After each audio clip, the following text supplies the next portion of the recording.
अस्सलाम वालेकुम। मेरा नाम है साद फारूक और आप देख रहे हैं मेरा यूट्यूब चैनल। एक बहुत ही इम्पोर्टेंट बात करना चाह रहा था मैं।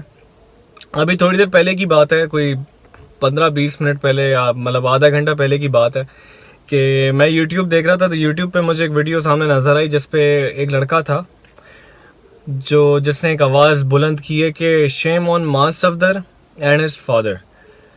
अच्छा, मैंने कहा भाई पता नहीं क्या हो गया, अल्लाह खैर करे क्या हो गया ऐसा, क्योंकि मैंने जब मां सफदर की वीडियोस देखी हैं, उसकी फैमिली देखी है, तो मुझे तो ऐसा कुछ नहीं लगा कि भाई ऐसा क्या है कि वो इस तरह की बात कर रहे हैं।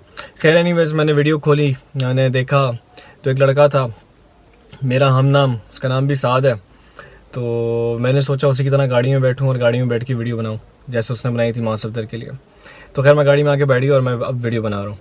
तो अच्छा, तो सबसे पहले हुआ क्या कि मैंने जब वीडियो खोली तो भाई फरमाते हैं कि मां सफदर और उसके वालिद साहब को शर्म आनी चाहिए। अच्छा सर, शर्म क्यों आनी चाहिए ये मैं आपको बताता हूँ कि उन्होंने ऐसा क्या एविडेंस दिया है, क्या ऐसी चीज़ हमें दिखाई है कि जिसकी वजह से उनका कहना है कि इन लोगों को शर्म आनी चाहिए।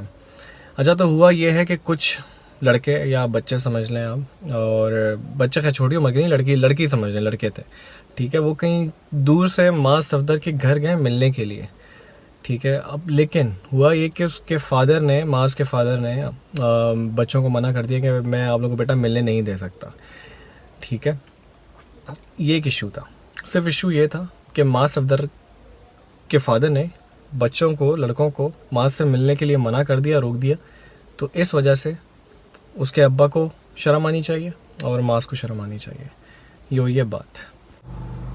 अच्छा, मैं आप लोग को एक बात और बताता हूँ कि एक एग्जांपल ले लेते हैं कि मिसाल के तौर पे मैं कोई बहुत बड़ा सेलिब्रिटी हूँ, ठीक है। मेरे पास मेरी बहुत फ़ैन फॉलोइंग है, ठीक है, मुझे बहुत लोग जानते हैं। अब ये है कि अब इसका मतलब ये नहीं है कि लोग जो हैं बार बार मेरे घर आके मुझे मिलना शुरू कर दें। मिसाल के तौर पे एक बंदा आता है मेरे घर मिलने के लिए, चलो मैंने मिल लिया। दूसरा बंदा आता है, मैंने मिल लिया। लेकिन अगर इसी तरीके की हैबिट बन जाए लोगों की कि यार घर आओ, बैल बजाओ और बोलो कि भाई मुझे मिलना है आपसे, मैं आपका बहुत बड़ा फ़ैन हूँ, मैं I am your subscriber and I watch your videos on daily basis, तो ये वो सारी चीज़ें। तो इसका मतलब ये हरगिज़ नहीं है कि यार अगर आप मेरे सब्सक्राइबर हो और आप मुझे देखते हो बैठ के और आप मुझे इतना ज़्यादा फॉलो करते हो तो आप मुझे और मेरी घर की घंटी बजाओ और बैठ के मुझसे बैठ के ना, मतलब अब ये सोचो कि एक बंदा तो नहीं होगा ना, रोज़ाना कितने बंदे आएंगे यार। तो आपकी कितनी ज़्यादा प्राइवेसी मुतासर हो रही है इन सारी चीज़ों को लेके। ऐसा ही है या नहीं है? मुझे जहाँ तक लगता है कि ऐसा ही होता है। आप बड़े बड़े सेलिब्रिटीज़ को उठा के देख लें, शाहरुख खान, वारुख खान, सबको उठा के देख लें, मैं कहाँ चला गया, मां सफदर कहाँ, शाहरुख खान वगैरह कहाँ, लेकिन आप देख लें इनकी कितनी फ़ैन फॉलोइंग है, पूरी दुनिया में इनकी फ़ैन फॉलोइंग है। लेकिन क्या लोग आते हैं, घंटी बजाते हैं उनके घर की कि भाई हमसे आके मिलो, तुम जो आज इतने कामयाब हो, इतने जो तुम मशहूर हो हमारी वजह से, क्योंकि हम तुम्हारी मूवीज़ ख़रीदते हैं, बैठ के देखते हैं। ऐसा नहीं होता है सर, ऐसा नहीं होता है, ऐसा नहीं होता है। आप ये बात समझें। अगर आप किसी बंदे के घर जा के उसको बोलेंगे ना हमें मिलो, वो बंदा खुद परेशान हो जाएगा। आप अगले को परेशान नहीं करें। अगर आपको किसी से इतना ही शौक़ है मिलने का तो कोशिश करें कि देखें, मिलने का भी एक तरीका होता है। तरीका क्या होता है? मिसाल के तौर पे वो बंदा गया हुआ है मॉल शॉपिंग करने के लिए, चलो आपकी वहाँ पे उससे मुलाकात हो गई, एक तस्वीर खींच ली। ऐसा भी नहीं कि आप चिपक जाएं यार, वो बंदा भी फैमिली के साथ आता है, लोग फैमिली के साथ जाते हैं अपनी, तो फैमिली भी डिस्टर्ब होती है, वो बंदा खुद भी डिस्टर्ब हो जाता है कि यार मेरा फैमिली का टाइम है, मैं अपने फैमिली के साथ रहूँ, वो ज़्यादा सही है। लेकिन चलें शॉपिंग मॉल्स वगैरह में, चलो थोड़ा बहुत समझ आता है कि यार बंदा जाता है, सलाम दुआ कर लेता है। देखिए सबको शौक़ भी होता है, ठीक है। घर तक तो बंदा हर कोई जा नहीं सकता और जाना भी नहीं चाहिए। तो यही जगहें होती हैं जहां आप इनसे मिल सकते हैं, आप तस्वीरें खिंचवा सकते हैं, आप इनसे जाके सलाम दुआ कर सकते हैं, ठीक है। ये तरीका समझ भी आता है, लेकिन घर वाला नहीं, हरगिज़ नहीं। और घर पे अगर कोई आपको मना करे तो इसका मतलब ये नहीं कि आप उसकी बातों को माइंड करो और उसको आप बुरा भला कह दो, ऐसा नहीं है यार। आप खुद सोचो इस बात को। अच्छा, आपकी एक और बात ये कि फ़ैन्स तो बहुत क्रेज़ी फ़ैन्स भी होते हैं, जो जैसे आतिफ़ असलम की आपने मिसाल दी कि भाई आतिफ़ असलम की गाड़ी पे स्क्रैच मार दिया और लिख दिया कि Atif Aslam we love you. देखिए इन चीज़ों को कोई अप्रिशिएट नहीं करता है। और देखें फ़ैन्स मोहब्बत करते हैं ना, तभी फ़ैन्स होते हैं ना वो आपके।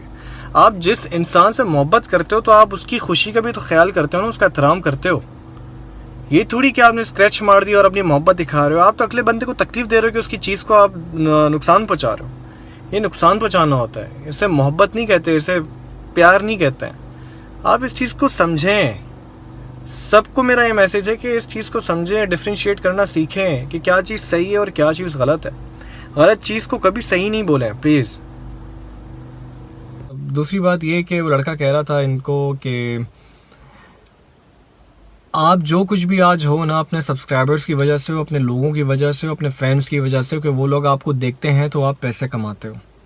जो आप अपनी गाड़ी के अंदर पेट्रोल डाल रहे हो, जो आप मुंह में पान रख के खा रहे हो, हाँ। और तीसरा ये कि जो आप गाड़ियाँ ख़रीद रहे हो, घर में खाना पीना जो भी कर रहे हो, तो वो अगर ये जो लोग आपको जो सब्सक्राइब किए हुए हैं, जो आपको देख रहे हैं, आपकी जो वीडियोस देख रहे हैं, पसंद कर रहे हैं, अगर ये लोग देखना छोड़ दें तो आप कहाँ खड़े हो, आप क्या हो, फिर कुछ भी नहीं हो। ठीक है, ये इन्होंने कहा है। तो देखिए, इसका मतलब यही नहीं है कि अगर तो आप व्लॉगिंग कर रहे हो और आप दुनिया के सामने अपने घर वालों को दिखा रहे हो, अपनी एक्टिविटीज़ दिखा रहे हो, इसका मतलब हरगिज़ ये नहीं होता कि आपकी प्राइवेसी बिल्कुल ही ख़त्म हो जाए, कि जिसका दिल चाहे वो आए आपके घर पे आके बैठ जाए। हाँ, जब दिल चाहे वो आपका कमरा इस्तेमाल कर ले, आपका बाथरूम इस्तेमाल कर ले, आपके घर में आके किचन में खड़ा हो जाए, खाना बनाना शुरू कर दे। इसका मतलब ये नहीं होता यार। एक इंसान की चार दीवारी होती है, एक प्राइवेसी होती है, उसकी अपनी भी एक लाइफ होती है, व्लॉगिंग से हट के, चीज़ों से हट के। आपको ये भी अंडरस्टैंड करना चाहिए। ये थोड़ी कि यार अगर वो दुनिया में अपनी दुनिया को अपने आप को दिखा रहा है तो उसका मतलब ये नहीं है कि आप उसे ओन करते हो। आपने उसे ओन कर लिया है, आप जिस वक्त पहुँचो उसके दरवाजे पे वो आपको खड़ा हो जाए मिलने के लिए। नहीं, ऐसा नहीं होता है मेरे भाई, बिल्कुल नहीं होता है ये बात। अगर इस तरह से होने लग जाए तो एक बंदा करेगा क्या, करेगा फिर, कहाँ जाएगा? सिर्फ क्या खड़ा होकर फैन से ही मिलता रहेगा? अपना काम करना छोड़ दे, अपनी चीज़ें छोड़ दे। ऐसा नहीं होता मेरे भाई, ऐसा कुछ नहीं होता है। और जो आपने कैप्शन दी है, जो आपने बात की है कि मां सफदर है, उसके बाप को शर्म आनी चाहिए। बहुत गलत बात की है यार, ऐसा नहीं करना चाहिए। और यार आप किसी के वालिद साहब को वैसे कह रहे हो यार, आप खुद सोचो, कोई आपके वालिद साहब को ऐसा बोले, आपको अच्छा लगेगा? मुझे तो नहीं अच्छा लगेगा। जिस इंसान के अंदर गैरत होगी उसको नहीं अच्छा लगेगा कि उसके वालिद साहब को, वो भी कोई इतनी छोटी उम्र का लड़का कह रहा है यार। अब शेम ऑन योर सेल्फ ना भाई, ऐसा नहीं करो प्लीज़, रिक्वेस्ट कर रहा हूँ। आप मुल्क के हालात देखो, सैलाब ज़दगान, बेचारे हमारा मुल्क तबाह हो रहा है। 75% ऑफ पाकिस्तान जो है इस वक्त डूबा हुआ है। हाँ, थोड़ा उस पर जाओ, उस पर ध्यान दो, अल्लाह की राह में, अल्लाह की रज़ा के लिए कुछ काम करो, जाके मुतासरीन की मदद करो, उसमें नाम बनाओ, अच्छे काम करो। ये क्या कि दूसरों को आप जो क्रिटिसाइज़ कर रहे हो और बोल रहे हो कि भाई उसके घर वालों को शर्म आनी चाहिए, उसे शर्म आनी चाहिए, क्योंकि उसको मिलने नहीं दिया लोगों से।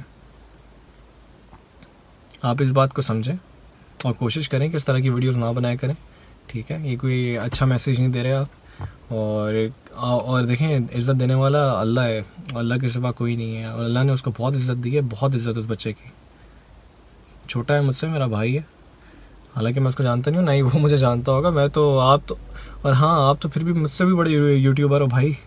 मैं तो अभी रिसेंटली 10 दिन 15 दिन पहले स्टार्ट किया है भाई। मेरे तो 250 सब्सक्राइबर्स नहीं है, आपके तो माशाल्लाह से 1000 से ऊपर है। इस तरह से नहीं करो यार, मेहनत करो, अल्लाह ताला बहुत देगा। ऐसे झूठे लोगों के ऊपर बना के, वीडियोस बना के, सिर्फ व्यूज़ हासिल करने के लिए, सब्सक्राइबर्स हासिल करने के लिए ऐसा नहीं करो मेरे भाई। अपनी मेहनत करो, अपना कुछ लेके आओ, अपना काम करो, अल्लाह ताला आपको भी देगा यार, बहुत देगा। और मेरी दुआ है अल्लाह से कि सबको दे अल्लाह पाक।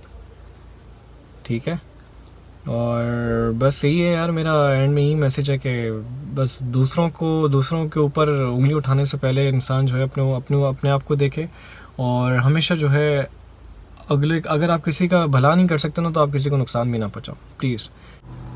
मेरी बातों से अगर किसी की दिल आज़ारी हुई हो, किसी को मेरी बात बुरी लगी हो, किसी की फीलिंग्स हर्ट हुई हो, तो मैं दिल से माज़रत चाहता हूँ, क्योंकि मेरी ऐसी कोई इंटेंशन नहीं थी कि मैं किसी को हर्ट करूं या किसी की दिल आज़ारी करूं। मेरा दिल साफ़ है, अल्लाह का शुक्र है। और फिर भी अगर किसी को भी कोई तकलीफ़ पहुंची मेरी बातों से या किसी भी चीज़ से, तो मैं उससे दिल से माफ़ी मांगता हूं। प्लीज़ मुझे माफ़ कर दीजिएगा और कोशिश कीजिएगा कि नेगेटिविटी अपने लाइफ में से ख़त्म करें और पॉजिटिव रास्ते, पॉजिटिव वेज़, पॉजिटिविटी पैदा करें अपने अंदर। क्योंकि वैसे ही देख लें, तबाही पूरे मुल्क में पहुंची हुई है, हर लिहाज से। महंगाई अलग, बिजली के बिल्स अलग, हर चीज़ अलग, सैलाब अलग, पूरा हाल है, सब कुछ आप लोगों के सामने है। तो कोशिश करें कि बस लाइफ को मज़ीद मुश्किल ना बनाए। जो इंसान जो भी कर रहा है उसको करने दें, वो अपना देखे, आप अपना देखें। किसी और की वजह से आप अपनी लाइफ को मुश्किल ना बनाएं। अपना सब लोग बहुत ज़्यादा ख्याल रखिएगा, अपने इर्द गिर्द जितने भी लोग मुतासिर हैं उन सब का ख्याल रखें। फिर मुलाकात होती है इंशाल्लाह। अल्लाह हाफ़िज़।